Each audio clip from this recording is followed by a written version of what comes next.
ભરૂચના સાંસદ મનસુખ વસાવાનો અંકલેશ્વરમાં અભિવાદન સમારોહ યોજાયો હતો। અંકલેશ્વર વિધાનસભા ભાજપ દ્વારા સમારોહનું આયોજન કરવામાં આવ્યું હતું। ભરૂચના સાંસદ મનસુખ વસાવાનો અંકલેશ્વરમાં અભિવાદન સમારોહ યોજાયો હતો। અંકલેશ્વર વિધાનસભા ભાજપ દ્વારા સમારોહનું આયોજન કરવામાં આવ્યું હતું। ભરૂચ લોકસભા બેઠક પર ભારતીય જનતા પાર્ટીના સાંસદ મનસુખ વસાવાનો સતત 7મી વખત વિજય થયો છે, ત્યારે અંકલેશ્વર જીઆરડીસીમાં આવેલ ડાયમંડ ચિલ્ડ્રન થિયેટર ખાતે અંકલેશ્વર હાંસોટ વિધાનસભા મત વિસ્તાર ભાજપ દ્વારા તેઓના અભિવાદન સમારોહનું આયોજન કરવામાં આવ્યું હતું। આ પ્રસંગે ભરૂચ જિલ્લા ભાજપના પ્રમુખ મારુતિસિંહ અટોદરિયા, અંકલેશ્વરના ધારાસભ્ય ઈશ્વરસિંહ પટેલ સહિતના આગેવાનો તેમજ કાર્યકરો મોટી સંખ્યામાં ઉપસ્થિત રહ્યા હતા।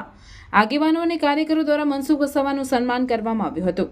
મનસુખ વસાવાએ તેઓના સંબોધનમાં તમામ મતદારો અને ભાજપના કાર્યકરોનો આભાર વ્યક્ત કર્યો હતો, સાથે વિરોધીઓ પર પ્રહાર કર્યા હતા। મનસુખ વસાવાએ જણાવ્યું કે વિરોધીઓએ મારા અને પાર્ટી અંગે ઘણા અપપ્રચાર કર્યા હતા। હું કોરી ઉદ્યોગ અને લીઝ ધારકોને વિરોધી હોવાનું જૂઠાણું ચલાવ્યું, પરંતુ સરકારના નિયમો પ્રમાણે કામ કરશો તો હું કોઈનો વિરોધી નથી।